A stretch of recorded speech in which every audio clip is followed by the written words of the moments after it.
In this tutorial, I will show you how to import your Lightroom catalog into Capture One.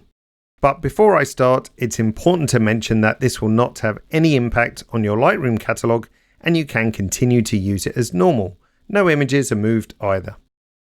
Now, a Lightroom catalog with thousands and thousands of images will take a while to import to Capture One, so instead I'll make a catalog with a smaller amount of images. To do that, I'll make a new collection here and call it Capture One Import and drag some images into it. There we go. Next, I'll right click on the collection and choose Export as Catalog and save this as Capture One Import and export that catalog out. Now, moving to Capture One, I'll make myself a new empty catalog and I'll call it Lightroom Images and say OK.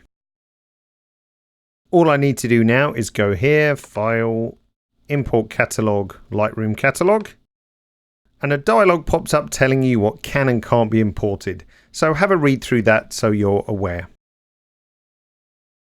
Click Continue and I'll choose the catalog I just exported from Lightroom and say Open. Once the import has completed, any incompatible or offline files are numbered in the info window. Now you can go ahead and start enjoying Capture One. Note that in this example we can see that the star ratings and color tags have been copied over, and even adjustments like exposure and rotation. Something like highlight recovery is quite different in Capture One and can easily be added like so.